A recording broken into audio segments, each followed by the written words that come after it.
नमस्कार दोस्तों, आप सभी का आपके अपने YouTube channel maths by Bhavesh sir पर स्वागत अभिनंदन।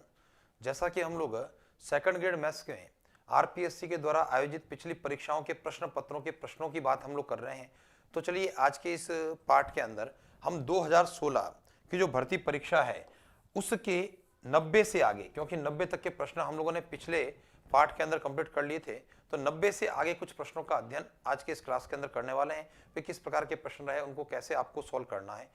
हमें से जो विद्यार्थी पहली बार जुड़े हैं उनसे निवेदन रहेगा कि आप इस चैनल को सब्सक्राइब करें और पिछले वीडियो भी आप देखें जिसमें 2018 का प्रश्न पत्र हमारे द्वारा सॉल्व कर लिया गया है और 2016 का पेपर भी 60% यानी 150 में से 90 प्रश्न हल कर लिए गए हैं। तो आप उन वीडियो को भी देखें ताकि आपको पता लगे कि हमारे प्रश्न पत्र किस प्रकार से था और उसमें कैसे कैसे प्रश्न बनकर के आए थे।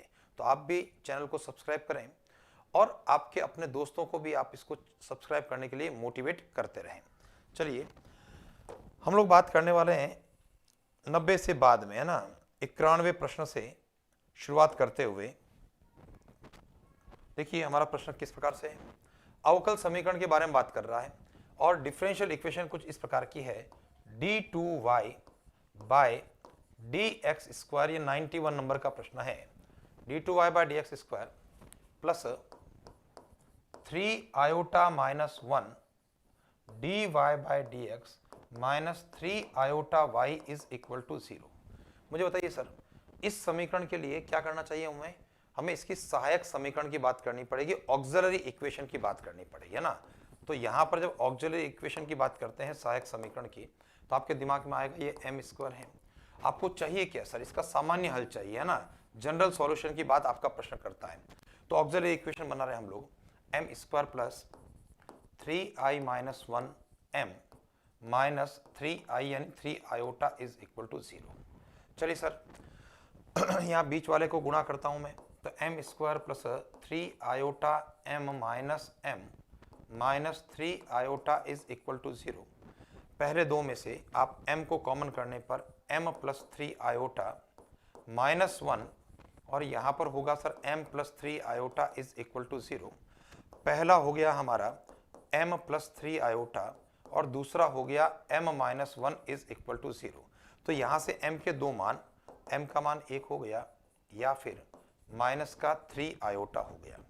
अब मुझे बताइए जब ऑक्सिलरी इक्वेशन से m के मान आते हैं और m के मान ये दोनों आपके अलग अलग हैं, तो बताइए इसके अंदर जो है समीकरण का जो हल होता है वो किस रूप में होता है sir, y is equal to c1 e to the power m1x plus c2 e to the power m2x, यानी जो आपके अलग अलग सॉल्यूशंस हैं उन्हीं हलों को आपके द्वारा यहाँ पर लिखा जाता है m1 m2 के रूप में।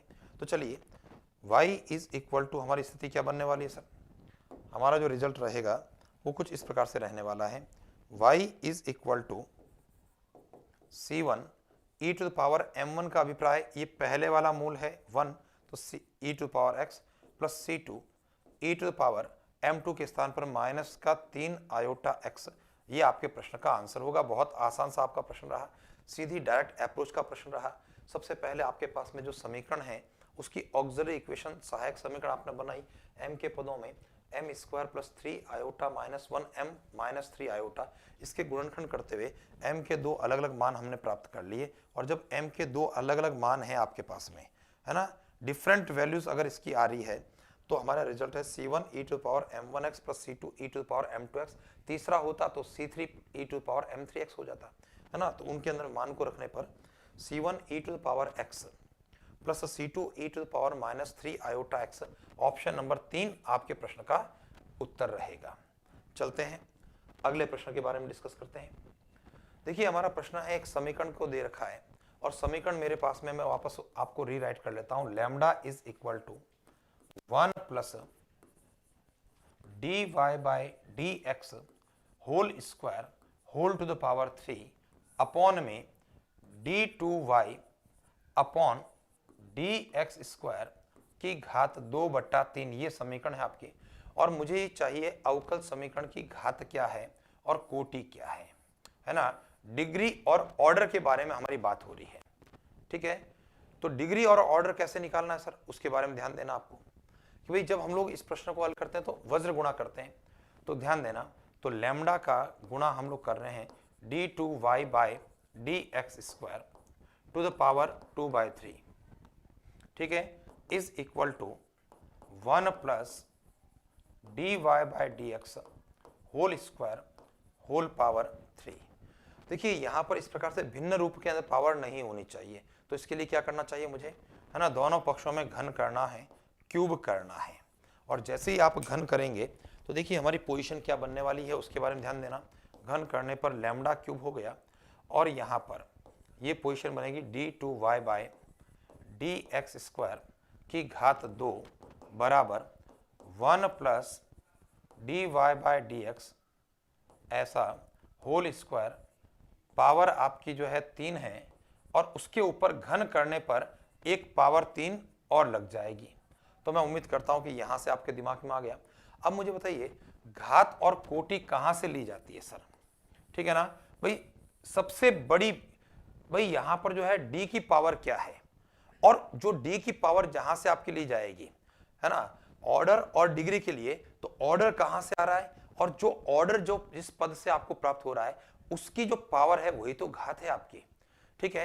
अब मुझे बताइए यहां पर d की मैक्सिमम पावर कहां है, तो d की मैक्सिमम पावर यहां पर है, और यहां पर ये क्या हो रहा है सर, सेकंड ऑर्डर डेरिवेटिव है ना, 2 घात है, और मुझे इसी की घात को देखना है डिग्री के रूप में। इधर कितनी पावर्स है उससे मतलब नहीं, क्योंकि ये पावर किसके ऊपर है, ये dy बाय dx पर है, एक घातीय पद पर है।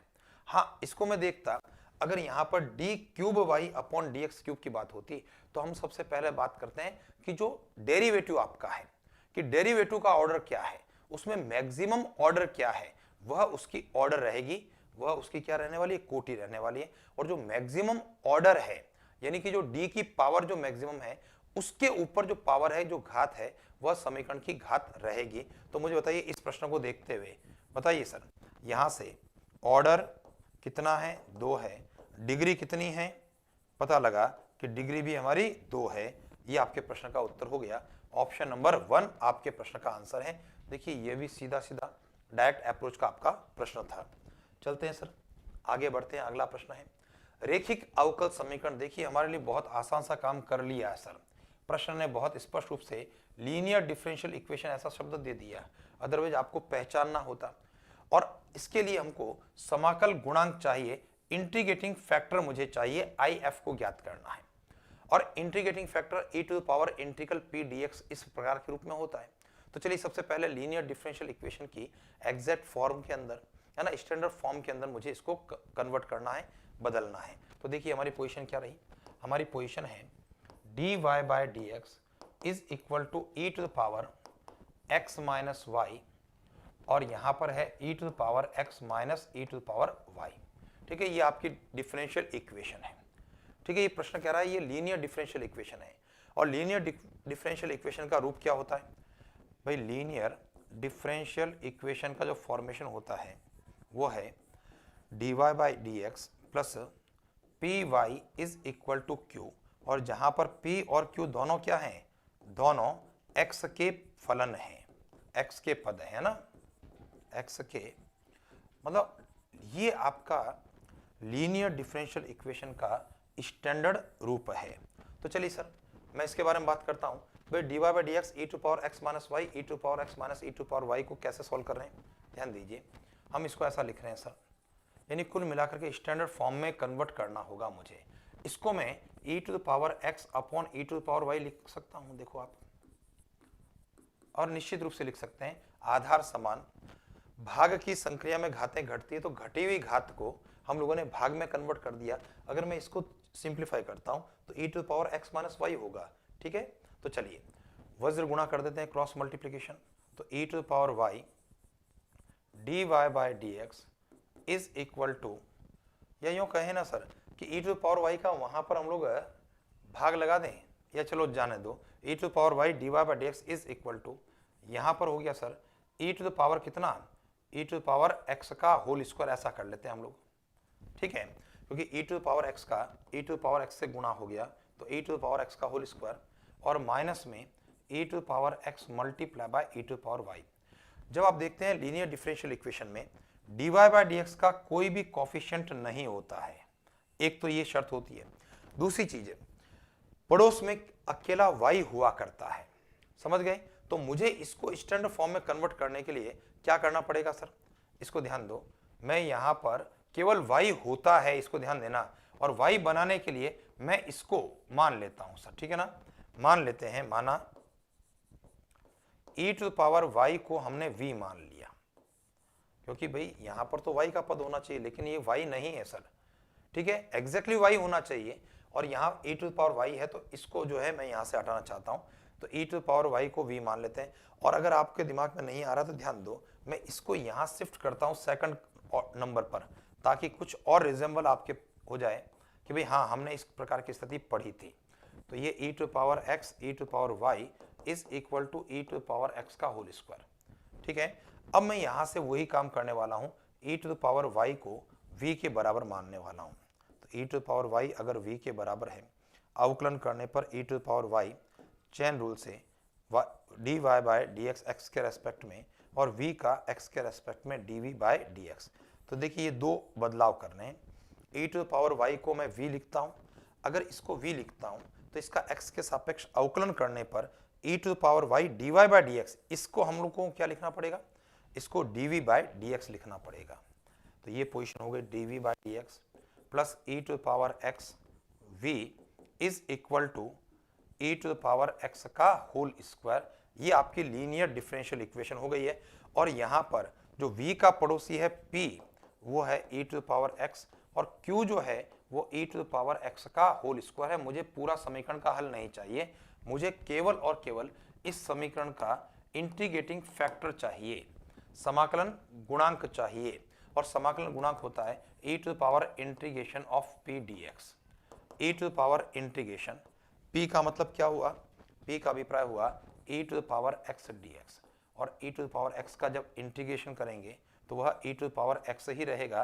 तो ये आपके प्रश्न का आंसर हो गया e टू पावर x, और आपका आंसर ऑप्शन नंबर 3 के अंदर दिया गया है, e की घात x के रूप में, ठीक है सर? तो उम्मीद करता हूं कि ये चीज भी आपके दिमाग में आ गई है। चलिए सर अगले प्रश्न के बारे में बात करते हैं हम लोग। हमारा अगला जो प्रश्न है अवकल समीकरण की बात कर रहा है, d2y बाय dx स्क्वायर। ये अवकल समीकरण है d2y by dx square minus 2y cube minus 2y is equal to 0। एक तो ये दे रखा है, आपको दे रखा है y 0 पर 0 है और y डैश 0 पर 1 है, का हल क्या है? उसका सॉल्यूशन मुझे पूछा गया। तो मैं इस प्रश्न को ऑप्शन के माध्यम से करना चाहूंगा, और आपसे भी निवेदन करूंगा कि आप ऑप्शन के माध्यम से कर लें। देखिए इसका मीनिंग क्या है, y 0 पर 0 होने का मीनिंग यह है कि जब मैं x का मान 0 रखता हूं तो ऐसी स्थिति में y का मान 0 बनकर के आता है। पहली चीज तो यह है। और y डैश 0 का मतलब क्या है कि जब मैं x का मान 0 रखता हूं तो y डैश का मतलब क्या है? dy बाय dx, या y डैश इसका मान 1 के बराबर बनकर के आता है। तो ये दो शर्तें आपको अपने प्रश्न में दे रखी है, इन दो शर्तों को मैं अपने ऑप्शन पर अप्लाई करना चाहता हूं। वापस ध्यान देना क्या चीज कहना जा रहा हूं कि y0 अगर 0 के बराबर है, ये आपको दिया है sir, y0 is equal to 0। इसका मतलब क्या? x का मान 0 रखने पर y का मान 0 होगा, और y डैश 0 बराबर 0 का मतलब है x के स्थान पर अगर मैं 0 करता हूं तो y डैश यानी फर्स्ट ऑर्डर डेरिवेटिव का मान 1 के बराबर हो जाएगा। जिस ऑप्शन से ऐसा हो जाएगा वो मेरे प्रश्न का उत्तर हो जाएगा। चलिए सर 1 बाय 1 ऑप्शन की बात करते हैं।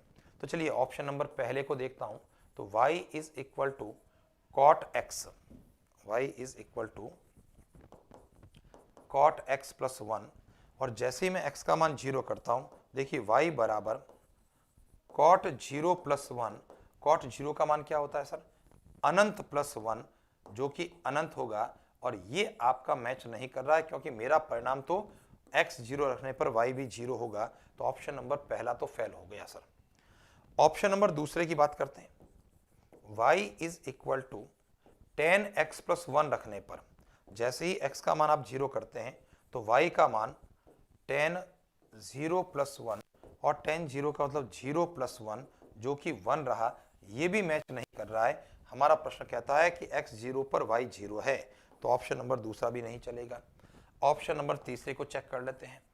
y is equal to 10x को चेक करें तो x बराबर अगर 0 करता हूं तो y बराबर 10 0 जो कि 0 के बराबर है ना। तो पहली शर्त तो पूरी हो गई। अब दूसरी शर्त भी यहां से देखते हैं, इधर से y डैश की बात कर लेते हैं, यानी इसका फर्स्ट ऑर्डर डेरिवेटिव की बात करते हैं। और 10 का क्या होता है, 10 का होता है sec स्क्वायर x।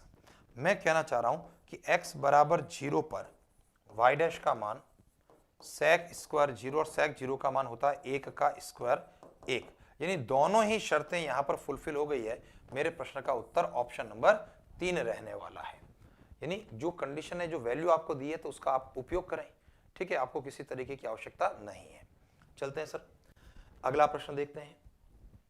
एक परिवहन समस्या में यदि सभी, देखिए ट्रांसपोर्टेशन प्रॉब्लम की बात कर रहा है, ट्रांसपोर्टेशन प्रॉब्लम में Cij ग्रेटर इक्वल टू 0, और Cij का मतलब क्या है, कॉस्टिंग होती है सर, C फॉर कॉस्ट।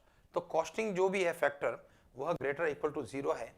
और यहां पर कह रहा है कि जो Xij is equal to capital Xij का इष्टतम हल, ठीक है, का ये सीधी सीधी थ्योरम है आपकी ट्रांसपोर्टेशन प्रॉब्लम में। इसमें कहीं कुछ करने की आपको आवश्यकता नहीं है, बहुत आसान सा जो है आपका स्टेटमेंट दे दिया। इष्टतम हल कब होगा सर, इष्टतम हल होगा यदि, ध्यान दीजिए, समेशन है ना, यहां पर पहले में आई हो जाएगा समेशन j, क्योंकि i और j के दो फैक्टर हैं, और जो कॉस्टिंग फंक्शन है Cij, और जो ये वैल्यू है आपका Xij बराबर क्या हो, 0 हो। ये सीधी सीधी ट्रांसपोर्टेशन प्रॉब्लम के अंदर थ्योरम है, और आपको इसका सीधा परिणाम ऑप्शन नंबर 4 के रूप में यहां पर मिल रहा है। ध्यान दीजिए भाई, ट्रांसपोर्टेशन प्रॉब्लम जहां कॉस्ट फंक्शन की बात हो रही है ना, जहां पर एक्स फैक्टर की बात हो रही है, उस स्थिति में इष्टतम हल का मतलब क्या है, मैक्सिमम और मिनिमम। लेकिन जब परिवहन समस्या की बात हो रही है तो ट्रांसपोर्टेशन का मतलब क्या होता है, मिनिमम वैल्यू को प्राप्त होने से है, यानी परिवहन लागत, परिवहन व्यय कम से कम हो। और ये तभी होगा सर जब समेशन की बात करेंगे और Cij कैपिटल Xij बराबर 0 हो जाए। ऑप्शन नंबर 4 आपके प्रश्न का उत्तर है। आगे बढ़ते हैं। निम्नरेखिक प्रोग्रामन समस्या को सिंप्लेक्स कलन विधि द्वारा, सिंप्लेक्स मेथड की बात कर रहा है, हल करने के लिए कितने कृत्रिम चर सम्मिलित करने होंगे। देखिए सर, जब सिंप्लेक्स मेथड की बात करते हैं, थोड़ा सा है ना रिकॉल करवा देता हूं मैं आपको। सिंप्लेक्स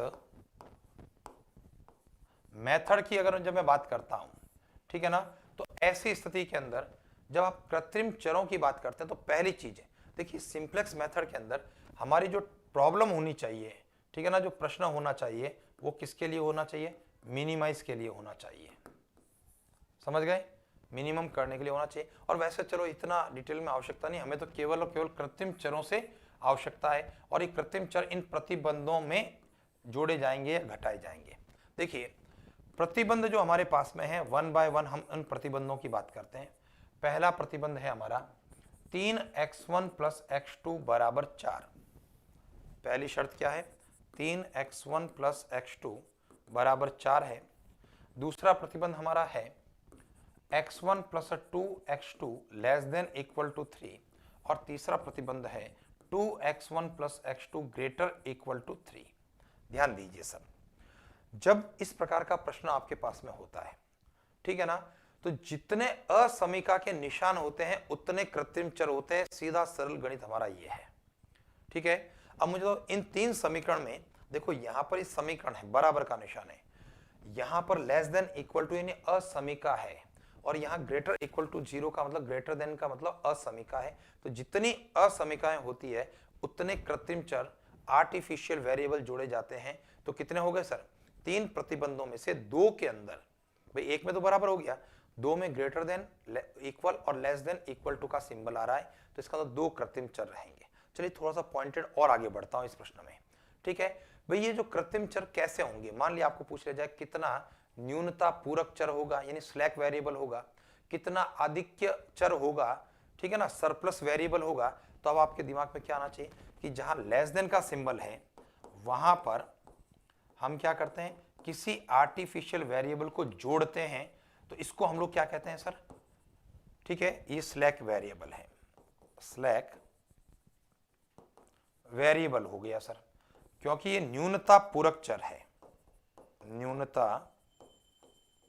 पूरक चर है, क्योंकि हमारा जो रिजल्ट है उसमें लेस देन इक्वल टू की बात हो रही है, यानी इसके अंदर क्या जोड़ा जाए ताकि हम बराबर हो जाएं, क्योंकि लेफ्ट हैंड साइड का पलड़ा हल्का है, ये लेस देन है, तो इसको पलड़े को बराबर करने के लिए कुछ वेट डालना पड़ेगा, जो कमी रह गई उस कमी को पूरी करनी पड़ेगी, तो न्यूनता पूरक स्लैक वेरिएबल इसको कहा जाता है।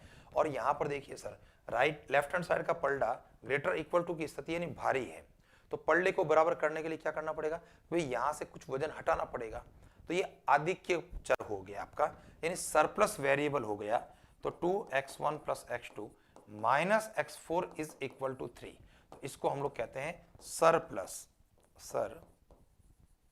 प्लस वेरिएबल, यानी ये दोनों ही, ठीक है ना, स्लैक वेरिएबल और सरप्लस वेरिएबल ये दोनों ही आर्टिफिशियल वेरिएबल हैं। तो कुल मिलाकर कितने आर्टिफिशियल वेरिएबल हैं? ऑप्शन नंबर 3, 2 आर्टिफिशियल वेरिएबल होंगे। फिर से मेरा निवेदन रहेगा, अगर कहा जाए कितने न्यूनता पूर्वक हैं स्लैक वेरिएबल हैं, तो एक स्लैक वेरिएबल है। कितने सरप्लस वेरिएबल है? तो एक सरप्लस वेरिएबल है। सरप्लस वेरिएबल वहां है जहां ग्रेटर इक्वल टू का साइन है, स्लैक वेरिएबल वहां है जहां लेस देन इक्वल टू का साइन है। तो चलिए, हमारे पास में जो है, देखो सिंप्लेक्स मेथड के अंदर ऐसा नहीं होगा कि सिंप्लेक्स विधि से आपको 2-2, 3-3, 4-4 टेबल बना करके सॉल्व करना होगा, उसमें से कहीं कुछ चीजें पकड़ लेगा। जैसे यहाँ पर ये चीज पकड़ ली, हो सकता है टेबल आपको दे दे और उसके अंदर कह दिया कि एलिमेंट यहाँ पर क्या हो गया, समझ गया ना। चलो आगे बढ़ते हैं। यदि रेखिक प्रोग्रामन समस्या में, ठीक है, सीधे सीधे स्टेटमेंट ही आ रहे हैं, यदि रेखिक प्रोग्रामन समस्या में सुसंगत हलों का समुच्चय रिक्त समुच्चय हो, तो समस्या का हल कोई होगा ही नहीं सर। भाई जब सुसंगत हल का मतलब होता है फिजिबल सॉल्यूशन, ये सुसंगत हल का अभिप्राय क्या है सर? फिजिबल सॉल्यूशन की बात होती है। और ध्यान देना, फिजिबल सॉल्यूशन क्या होता है कि जैसे एलपीपी को आप सॉल्व कर रहे हैं, फॉर एग्जांपल एक ग्राफ बना करके मैं आपसे निवेदन कर रहा हूं, ठीक है, यहां पर एक लाइन इस प्रकार से बनी हमारी, और उसके अंदर हम लोग कह रहे हैं कि भाई ये नीचे वाला हिस्सा आपका आ रहा है, ठीक है ना, ये वाला हिस्सा है, क्लियर। फॉर एग्जांपल मैंने दूसरी लाइन बनाई, इसको मैं आगे की तरफ बढ़ा देता हूं, है ना। फॉर एग्जांपल हम लोग दूसरी लाइन बना रहे हैं सर, और पता लगा ये दूसरी लाइन इस प्रकार से, और इसमें ये ऊपर का हिस्सा आ रहा है, समझ रहे हो बात को या नहीं समझ रहे हैं? तो एक लाइन का नीचे वाला हिस्सा आ रहा है, दूसरी लाइन का यहां ऊपर वाला हिस्सा आ रहा है। चलिए तीसरी बात करता हूं मैं, मान लिया कोई एक लाइन और मैंने बनाई, और वो लाइन फॉर एग्जांपल इस प्रकार जा रही है, और इस लाइन के अंदर इस प्रकार का हिस्सा आ रहा है, ये वाला, है ना, राइट की ओर जाने वाला हिस्सा। तो मुझे बताइए तीनों का कॉमन रीजन क्या हुआ? तो पता लगा कि भाई इसमें नीचे का हिस्सा, इसमें ऊपर का, और ये कॉमन रीजन आपका आ गया। तो ये जो कॉमन रीजन यानी जो ट्राइंगल बन रहा है, इस ट्राइंगल का प्रत्येक जो बिंदु रहेगा, ये ट्राइंगल की बात कर लेता हूं मैं, ए बी सी, इसका प्रत्येक बिंदु आपका फिजिबल सॉल्यूशन होगा, ठीक है। अगर इस त्रिभुज ए बी सी का प्रत्येक बिंदु क्या होगा सर?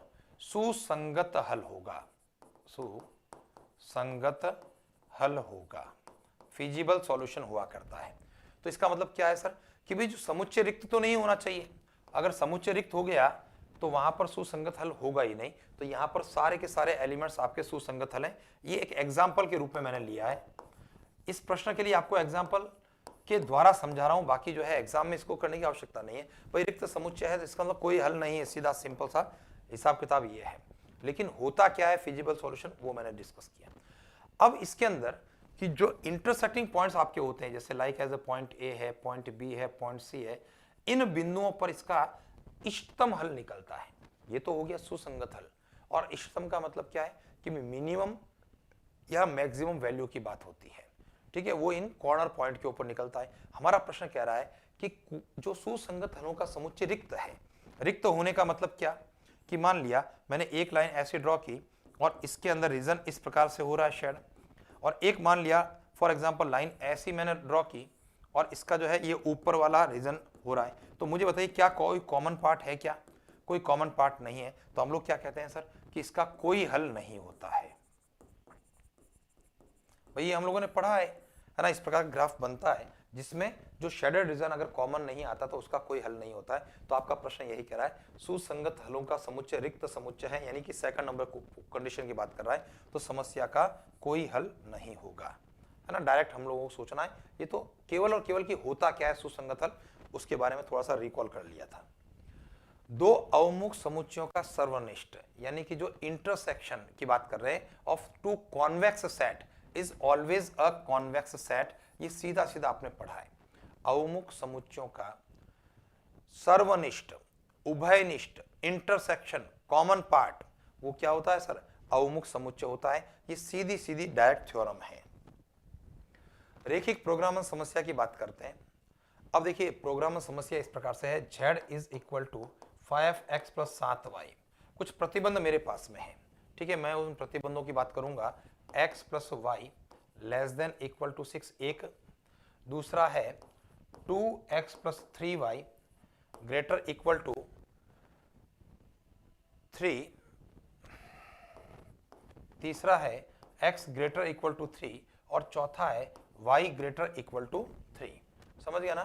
तो ये चार प्रकार के आपके प्रतिबंध है और कह रहा है कि भाई इससे कैसा मान प्राप्त होने वाला है। ठीक है, इसको थोड़ा सा ध्यान देना, थोड़ा सा लेंदी भी होगा। लेंदी इस संदर्भ में होगा क्योंकि चार समीकरण हैं और उन चार समीकरणों का कॉमन पॉइंट भी हमको देखना होगा और बहुत गंभीरता से देखना होगा इस प्रश्न में। ठीक है, देखिए किस प्रकार से देखें भाई। जब मैं इस समीकरण की बात करता हूं तो ये हो रहा है sir x plus y is equal to 6, x plus y 6।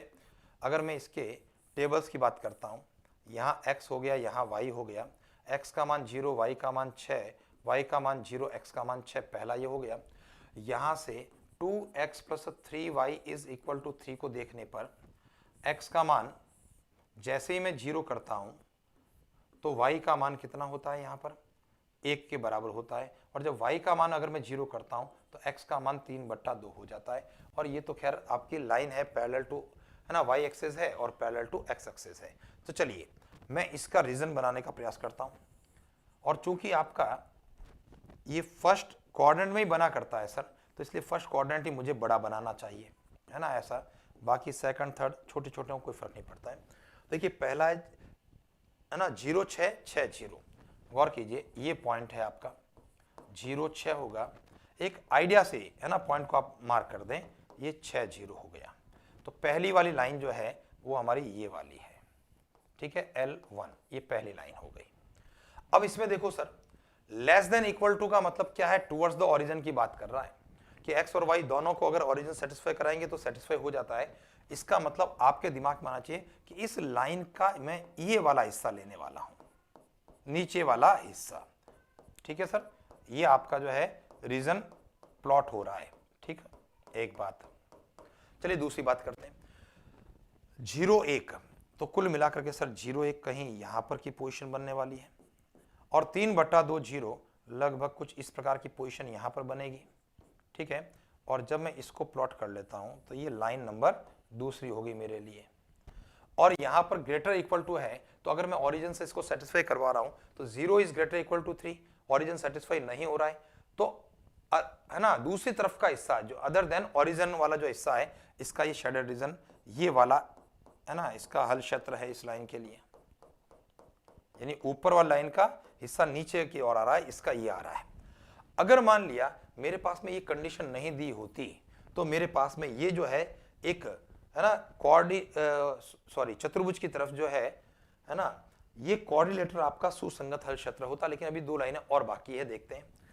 अगली लाइन है x is greater equal to 3, तो x is greater equal to 3 का मतलब कुछ ऐसी लाइन होगी सर हमारी। ठीक है, ये वाला line parallel to y axis हो गया और ये x is greater, x is equal to 3 हो गया। और दूसरी है y is greater equal to 3 की लाइन हमारी ये वाली रहेगी। ठीक है सर, ये आपकी जो लाइन है y इज इक्वल टू 3 है। अब ध्यान देना, ग्रेटर इक्वल टू 3 का मतलब क्या हुआ सर, कि भाई यहां पर अगर ओरिजिन को सेटिस्फाई करवाओगे तो नहीं हो रहा है, यानी बड़ा वाला मान। तो बड़े वाले मान का मतलब है x के लिए तो हम इस प्रकार से जा रहे हैं राइट के अंदर। ठीक है, ऐसा। और y ग्रेटर इक्वल टू 3 के अंदर y में ऊपर की तरफ जा रहे हैं क्योंकि ओरिजिन सेटिस्फाई आपका नहीं कर रहा है। अब मुझे बताइए सर चारों में कॉमन पार्ट क्या आ रहा है सर? अब आप कह रहे हो देखो ये लाइन तो सभी को है ना हल क्षेत्र में आ गई, क्योंकि इसके ऊपर का हिस्सा, इसके ऊपर के हिस्से में ये भी आ गया, ये भी है, ये भी है, ये भी है, ये भी, ये, यानी इस लाइन ने तो, लाइन नंबर 2 ने तो कोई दिक्कत क्रिएट नहीं की है सर। लेकिन लाइन नंबर हमारी पहली क्या कहती है, इसके नीचे का हिस्सा, नीचे के हिस्से में केवल हिस्से कौन से आ रहे हैं, एक ये वाला हिस्सा आ रहा है, नीचे के हिस्से में ये आ रहा है, ये आ रहा है, और कोई भी हिस्सा नहीं आ रहा है, ठीक है। और x का मतलब ये जो है ना x इज इक्वल 3 में उधर वाला हिस्सा, तो उधर वाले में कौन कौन आ रहे हैं सर, उधर वाले के अंदर ये और ये हिस्से आ रहे हैं। और y ग्रेटर इक्वल टू 3 के अंदर क्या है, ये, इसका मतलब कोई कॉमन पार्ट है क्या सर? आपके दिमाग में आना चाहिए कोई common part as a region तो प्राप्त नहीं हो रहा है, वापस ध्यान देना, अंडरलाइन करते हुए बात कर रहा हूं, एज अ पर्टिकुलर रीजन तो आपका कोई कॉमन पार्ट प्राप्त नहीं हो रहा है। लेकिन ये जो बिंदु है आपका, ये बिंदु जो कि 3,3 को रिप्रेजेंट कर रहा है, ये एकमात्र बिंदु है जो इसके हल क्षेत्र को रिप्रेजेंट करता है, ठीक है। 3,3 ये एकमात्र बिंदु है, समझ गए बात को? कारण क्या है कि देखो ये बिंदु लाइन नंबर 2 के ऊपर वाले रीजन के अंदर भी आ रहा है, ठीक है। ये वाला बिंदु आपका x ग्रेटर इक्वल टू 3 के अंदर भी आ रहा है, ये बिंदु आपका y ग्रेटर इक्वल टू 3 में भी आ रहा है, और ये बिंदु इसके लाइन नंबर 1 पर भी आ रहा है, क्योंकि 3 लाइन के ऊपर तो है ही ये बिंदु, और चौथी जो लाइन है L2 इसके हल क्षेत्र में आ रहा है। तो मात्र एकमात्र बिंदु होगा जो इसके हल क्षेत्र के अंदर होगा, और अगर वो बिंदु एकमात्र हल क्षेत्र है तो उस बिंदु पर या तो उसका मान अधिकतम हो सकता है या फिर उस बिंदु पर फलन का मान न्यूनतम हो सकता है। समझ गया ना भाई, दोनों ही मान एक पर्टिकुलर बिंदु पर तो पॉसिबल नहीं होगा, तो इसका मतलब क्या हो गया, न्यूनतम या अधिकतम होगा, ऑप्शन नंबर 3। तो ध्यान देना, ये एक अच्छा सा प्रश्न है हमारा, अच्छा प्रश्न इस संदर्भ में, इस सेंस में मैं कह रहा हूं क्योंकि यहां पर हल क्षेत्र में केवल और केवल एक पर्टिकुलर पॉइंट आ रहा है, और हमारे दिमाग के अंदर वो चीज चूक जाते हैं हम लोग, है ना। और जब चूक जाते हैं तो इसका मतलब क्या होता है, हम एक सोचते हैं कि भाई इसका कोई हल क्षेत्र नहीं है, कोई भी हल नहीं होगा, इस प्रकार से अपने दिमाग में एक आंसर क्रिएट हो जाता है। तो आप ध्यान देना, ये तीनों का इंटरसेक्शन है प्रतिच्छेद बिंदु, और चौथी रेखा L2 के हल क्षेत्र में आ रहा है, तो केवल वही एकमात्र बिंदु है, और उस बिंदु पर अधिकतम या न्यूनतम में से कोई एक मान पॉसिबल है। चलिए सर, दो बलों के परिणामी का अधिकतम और न्यूनतम मान, यानी कि रिजल्टेंट जो है मैक्सिमम और न्यूनतम की बात कर रहा है। मिनिमम 40 इकाई और 20 इकाई है, दोनों बलों के परिणाम क्या है, देखिए मैक्सिमम की बात क्या होती है, आर मैक्सिमम जो होता है वह P प्लस क्यू के बराबर होता है 40, और आर मिनिमम क्या होता है, मिनिमम होता है P माइनस क्यू बराबर 20। ये ध्यान होगा आपको भाई, जब दोनों बल एक ही दिशा में कार्यरत हैं तो दोनों के परिणाम जुड़ेंगे और वो मैक्सिमम परिणाम देगा, और दोनों बल अपोजिट डायरेक्शन के अंदर है, यानी 180 डिग्री के ऊपर अगर वो लग रहे हैं, एक रस्सा उधर राइट में खींच रहा है, एक इधर खींच रहे हैं आपसे, तो इसका मतलब क्या स्थिति हो रही है सर, वो अपोजिट डायरेक्शन है, तो वहां पर रिजल्टेंट P माइनस क्यू होगा। इन दोनों को आप सिंप्लीफाई कर दें, है ना, सरल कर लें, या बाय ऑप्शन आप चेक कर लें, ठीक है। देखिए आप सरल कर सकते हैं, सरल करना या बाय ऑप्शन, ये दोनों ही आपके पास में है, तो मैं तो ये कहूंगा कि बाय ऑप्शन, सरल करोगे तो जोड़ दोगे तब भी P का मान 30 आ जाएगा। देखो ये भी सरल करना बहुत बड़ा टेक्निकल काम नहीं है, दोनों को जोड़ दिया, Q कट गया, 2P बराबर 60 हो गया, और P का मान 30 हो गया, और जब P का मान 30 हो गया तो यहाँ पर Q का मान 10 हो गया, और बाय ऑप्शन अगर आप देखेंगे तो P प्लस क्यू 40 नजर आए, ठीक है, और P माइनस क्यू 20 नजर आए, तो ऐसा एक ही उत्तर है सर, क्योंकि इसमें देखोगे तो P प्लस क्यू 60 नजर आ रहा है, यहाँ पर देखते हैं तो P प्लस क्यू 50 नजर आ रहा है, यहाँ पर P प्लस क्यू 40 तो है, लेकिन P माइनस क्यू 10 होता है, ठीक है, जबकि P माइनस क्यू 20 होना चाहिए। तो आपके प्रश्न का उत्तर है ऑप्शन नंबर 1। चलिए आगे बढ़ते हैं। अल्फा कोण पर झुके हुए दो समान बलों का परिणामी, देखिए दो समान बल हैं, एक बल है आपका P, दूसरा समान बल है वो भी P है, और ये अल्फा कोण पर झुके हैं, और मान लेते हैं इनका जो परिणामी फॉर एग्जांपल R1 है, ठीक है। बीटा कोण पर झुके हुए इन्हीं बलों के परिणामी का आधा है, भाई यही बल है P और दूसरा बल यहां पर P, अब कोण आपका आ गया बीटा, और ऐसी स्थिति में आपका परिणामी R2 है। प्रश्न क्या कह रहा है, पहला वाला परिणामी दूसरे वाले परिणामी का आधा है, तो इसका मतलब आपको क्या दे रखा है, R1 is equal to 1/2 R2, ये चीज दे रखी है। ये आपके पास में रिजल्ट है, और मैं इस रिजल्ट को अगर वापस से करता हूं तो मैं ऐसा कह सकता हूं 2R1 is equal to R2। भाई लैंग्वेज देखना, अल्फा कोण पर जब दो बल झुके हुए हैं, समान बल हैं, उनका परिणामी बीटा कोण पर परिणामी का आधा है। तो पहला वाला परिणामी R1 दूसरे वाले परिणामी R2 का आधा है, तो R1 is equal to 1/2 R2 और 2R1 is equal to R2 हो गया। कोई कंफ्यूजन नहीं होना चाहिए। चलिए सर आगे की तरफ बढ़ता हूं मैं। देखिए जब हमारा प्रश्न, अब इन परिणामों की बात करते हैं, पहले केस की बात करते हैं ना, कि P का मान P है, Q का मान भी P है, अल्फा का मान अल्फा है और R का मान R1 है। तो बताइए परिणाम क्या रहता है, हमारा फॉर्मूला क्या होता है, हमारा फॉर्मूला होता है R स्क्वायर बराबर P square plus Q square plus 2PQ cos alpha, ये हमारा परिणाम हुआ करता है। ठीक है, तो चलिए इसको अप्लाई करते हैं। तो R स्क्वायर का मतलब हो गया यहाँ पर R1 स्क्वायर बराबर P square plus P square plus 2P cos alpha. तो यहाँ से R1 स्क्वायर बराबर 2P square plus 2P square cos alpha. इसको थोड़ा ट्रिग्नोमेट्री का प्रयोग करते हुए हम सिंप्लीफाई भी करना चाहेंगे। 2P स्क्वायर कॉमन आ जाएगा और यहाँ से 1 प्लस कॉस अल्फा हो जाएगा। रिजल्ट यहाँ पर 2P स्क्वायर हो गया, कॉस का फॉर्मूला जिसे एक कट जाए 2 cos square alpha by 2 minus 1 हो गया यहाँ पर, है ना, कॉस का हाफ एंगल फॉर्मूला लग गया। तो ये पोजीशन हमारी रही R1 स्क्वायर बराबर 4P square cos square alpha by 2 और यहाँ से R1 का जो मान आया वह 2P कॉस अल्फा बाई 2 के बराबर हो गया। ठीक है ना। अब इसी प्रकार से अब ध्यान दीजिए, दूसरे कंडीशन के अंदर चेंज में चेंज क्या हो रहा है सर, ये बताइए मुझे आप। भाई सेकंड जब कंडीशन की बात करेंगे तो देखिए सेकंड कंडीशन में PP है, QP है, केवल बदलाव यहां पर हो रहा है सर, जो अल्फा है सेकंड कंडीशन के अंदर वह बीटा का रोल है और R1 जो है वो R2 का परिणाम है। तो केवल और केवल चेंजेज होगा R1 के स्थान पर R2 में 2P और कॉस अल्फा बाई 2 के स्थान पर बीटा बाई 2, है ना। दोबारा दूसरे को करने की आवश्यकता नहीं है। आपको पता लगा कि जो बल पहले P थे दोबारा भी वही PP है, तो P का रोल भी P कर रहा है, Q का रोल भी P कर रहा है। पहले अल्फा कौन था और अब बीटा कौन है, बस इतना सा फर्क है। और पहले R1 परिणामी था, अब R2 है, तो R1 को R2 में बदल दें और अल्फा को बीटा में बदल दें। ये आपके पास में इक्वेशन आ गई। अब मुझे बताइए अकॉर्डिंग टू क्वेश्चन क्या कंडीशन दे रखी है, 2R1 बराबर R2 आपको दे रखा है। ठीक है ना, ये आपको दे रखा था पहला परिणामी दूसरे का आधा या पहले का डबल दूसरा। चलिए वैल्यूज को रखते हैं। 2R1 का मान है 2P कॉस अल्फा बाई 2 बराबर R2 का मान 2P cos beta by 2। 2P left में 2P राइट में कट गया और ये पोजीशन बनेगी sir 2 cos alpha by 2 is equal to cos beta by 2। ये आपके प्रश्न का परिणाम है। अब चलिए चेक करते हैं सर कहां पर है, कॉस बीटा बाई 2 है और 2 cos alpha by 2। Option number 4 आपके प्रश्न का आंसर है। ठीक है जी, cos beta by 2 is equal to cos alpha by 2।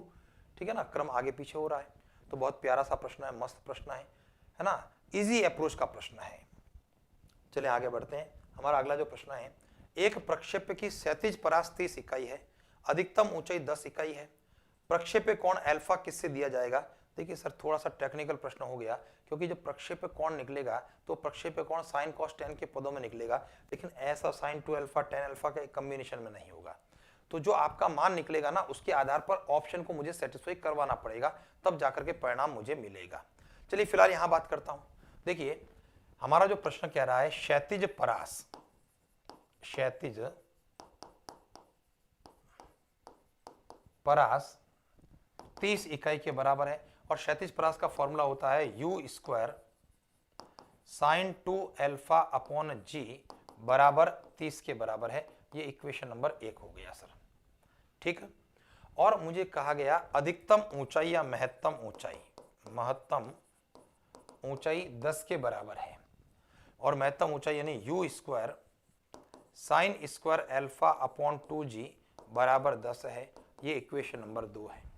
अब क्या करने वाला हूं मैं, देखिए इक्वेशन नंबर 1 में मैं इक्वेशन नंबर 2 का भाग देने वाला हूं। देखो किस प्रकार से दे रहा हूं, यहां पर यू स्क्वायर है, साइन 2 अल्फा है, अपॉन में g है, और जब मैं इसका भाग देता हूं इसमें तो मैं इसको रेसिप्रोकल करते हुए लिख सकता हूं, भाग उलट गुणा की स्थिति में।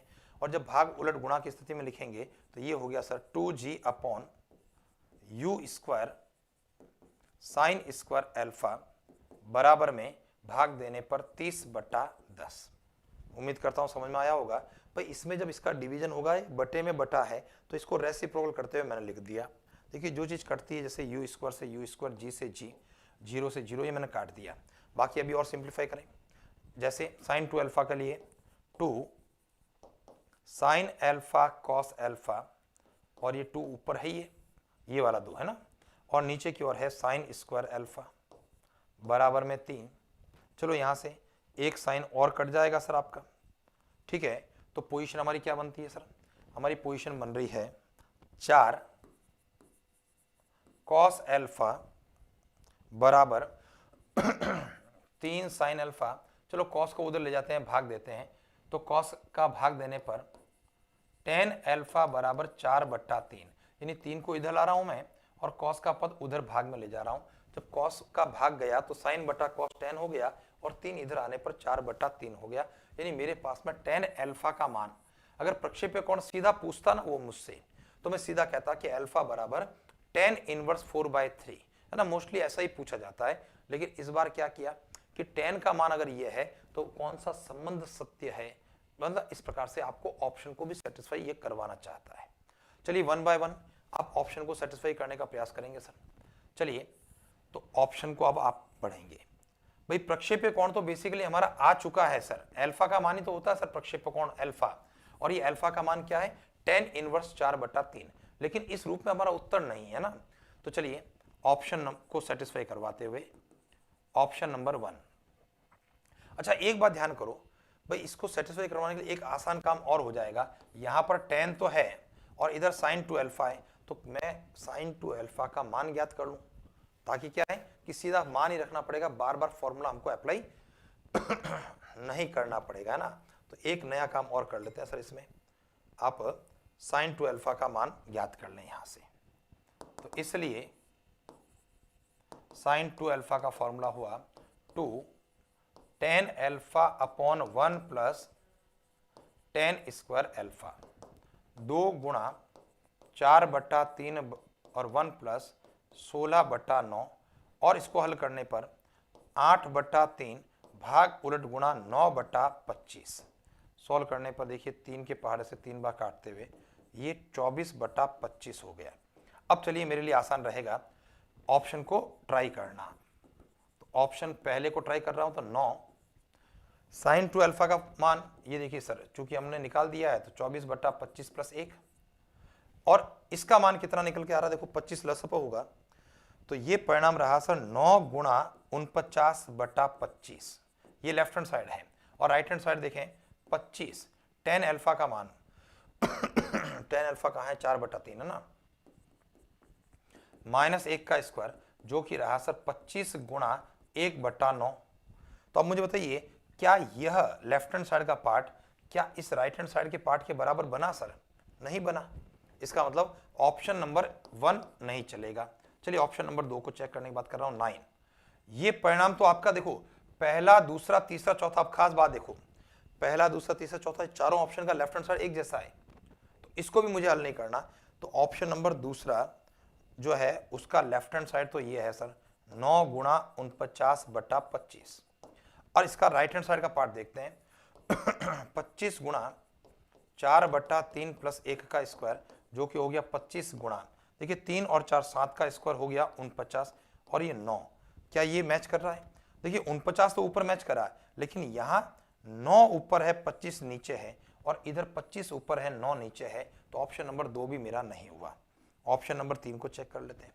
लेफ्ट हैंड साइड तो वही है सर आपका, क्योंकि एक जो आपने चेक किया वही परिणाम 9 गुणा 49/25 है, और जब राइट हैंड साइड को चेक कर रहा हूं तो देखिए 9 गुणा इसका मान है 4/3 प्लस 1 का होल स्क्वायर, ऐसा ही ना।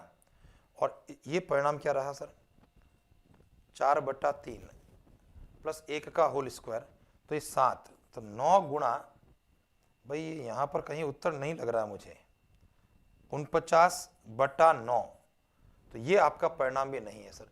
कुल मिलाकर के हमारे पास में परिणाम कोई भी, अच्छा 1 मिनट सर, गड़बड़ मैंने कर दी सर, है ना, एग्जामिनर ने कोई गड़बड़ नहीं की सर, ये इसका लेफ्ट हैंड साइड बदल गया है सर। देखो आप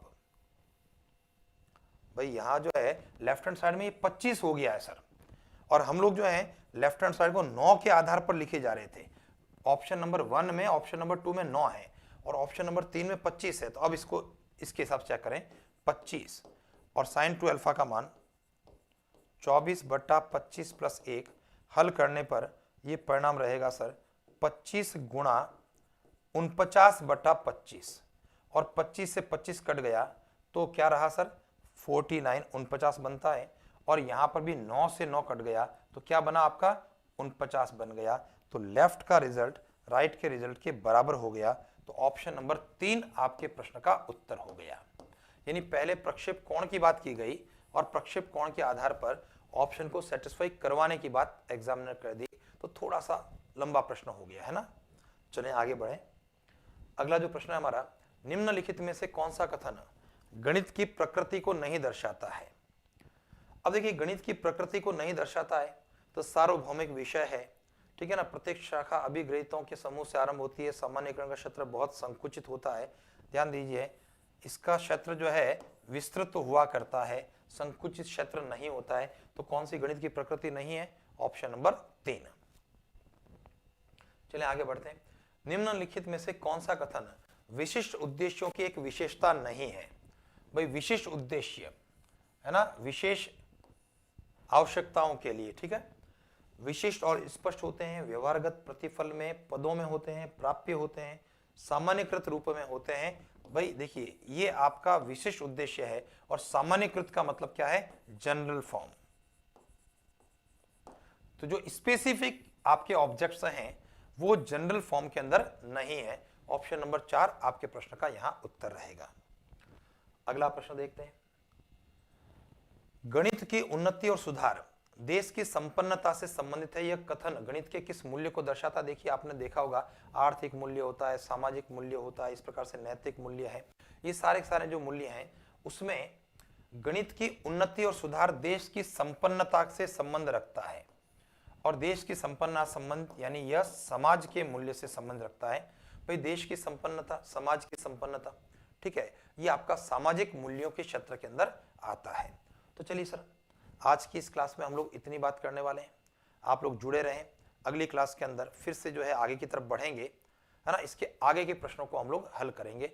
और जैसा कि हमें से अधिकांश को जानकारी है, फिर भी अगर कोई नए विद्यार्थी उनके लिए बात करता हूँ कि प्ले स्टोर के ऊपर भावेश मैथ्स के नाम से भी एक ऐप उपलब्ध है, और उसमें भी गणित के अलग अलग, है ना, कुछ पार्ट्स के रूप में अलग अलग कंपटीशन के लिए गणित वहां पर भी उपलब्ध है, ठीक है। तो एक बार आप वहां पर भी जा सकते हैं, उसको भी जो है आप डाउनलोड कर सकते हैं ऐप को, और समय समय पर जो है नए नए कोर्सेज जो क्रिएट होंगे उनकी इंफॉर्मेशन वहां से आपको मिलती रहेगी।